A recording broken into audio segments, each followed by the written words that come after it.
అమ్మా దామిని, వెళ్ళి వదిన ఎక్కడుందో పిలుచుకుని రాపో. సరే.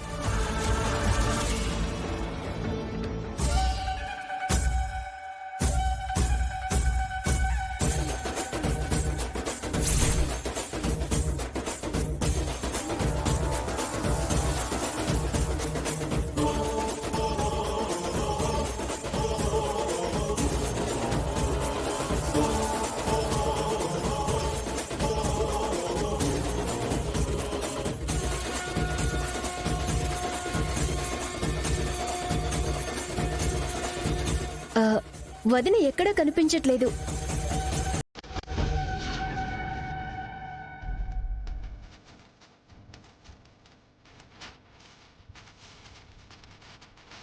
తలో దిక్కు వెళ్ళి వెతికిరండి. వెళ్ళండి.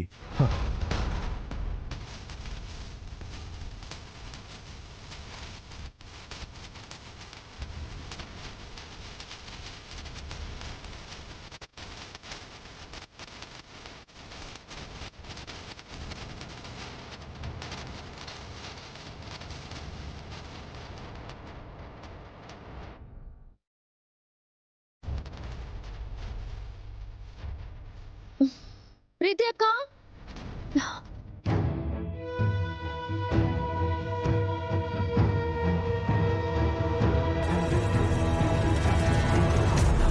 వాళ్ళ వెతుకులాట టెన్షన్ చూస్తుంటే నీకు ఏమనిపిస్తుంది? ఇంటిల్లిపాదికి నీకంటే ఆ ఎమ్మి మీదనే ఎక్కువ మక్కువ స్పెషల్ అని అనిపిస్తా ఉండదు. అవునా? వాళ్ళు అలా ఎంత అనిపించినా ఇంకా ఆ ప్రీతి కనిపించదు కదమ్మా.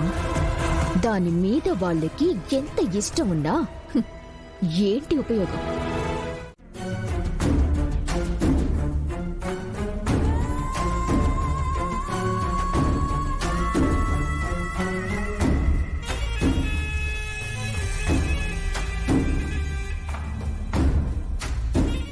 ఏందమ్మే, ఇందాక ఏదో పొడిసేస్తానని చెప్పి ఆనంద గారితో తిట్లు తినేసరికి మతిగాని పోయినదా ఏంది నీకు? ఆ బండరాయితో బంతాట ఆడుతా ఉండవు. నాకు పిచ్చెక్కటం కాదమ్మా, వాళ్ళని పూజ చేయనీయకుండా పిచ్చి పట్టినట్టు ఎలా పరిగెత్తిస్తానో చూడు. మళ్ళీ ఏం చేయబోతున్నావమ్మే? ఈ రాయితో అదిగో ఆ చెట్టుకి ఉన్న తేనె తుట్టెని కొట్టబోతున్నాను.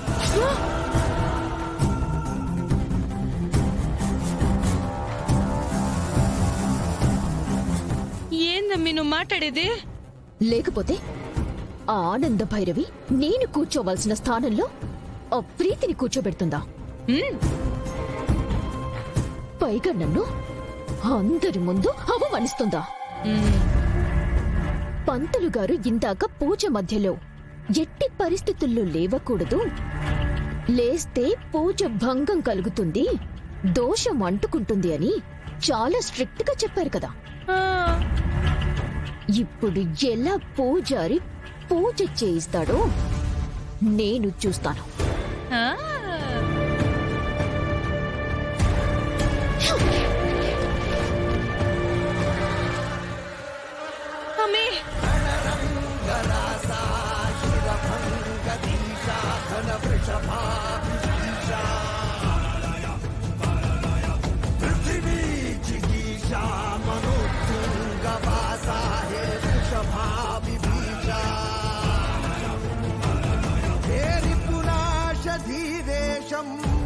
గణశేషం అసమాన శౌరేశం అగణిత రోషం హరివీరాభాసం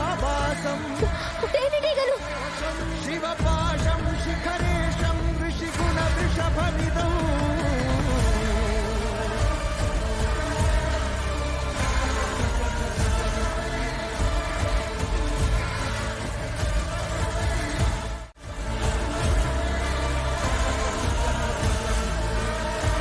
అయ్యో,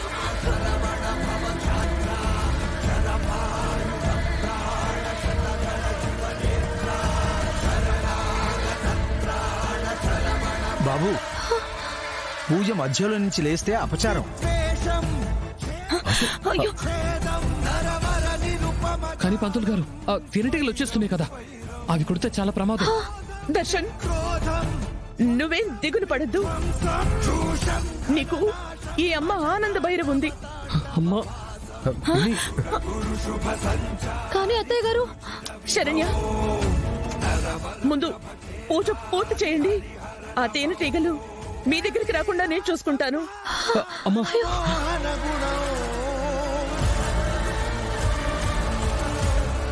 పంతులు గారు, అది అభిషేకానికి ఉంచిన తేనె కదా? అవునమ్మా. తేనెటీగల్ని ఎలా ఆపుతావు ఆనంద? ముళ్ళుని ముళ్ళుతోనే తీయాలి అని సామెత ఉంది కదక్క. దాన్ని అప్లై చేస్తాను. అయ్యో, అయ్యో.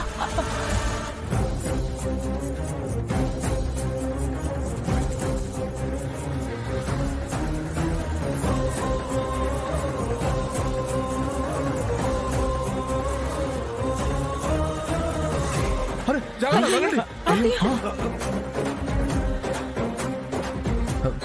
అయ్యో. అమ్మా అయ్యో, అత్తయ్య, అమ్మా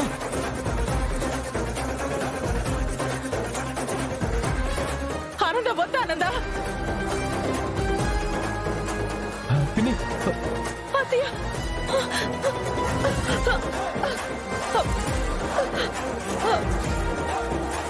ఆనంద, ఆనంద. అయ్యో, ఏంటి తెలియదు. అయ్యో.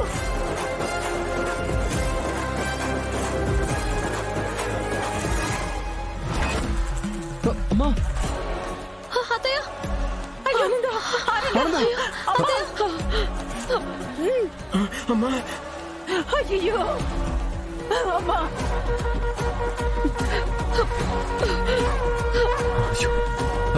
అత్తయ్య, అత్తయ్య.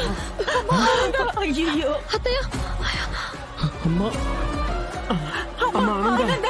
అయ్యో, ఏంటి తెలియదు. అమ్మా, ఆనంద. అయ్యో.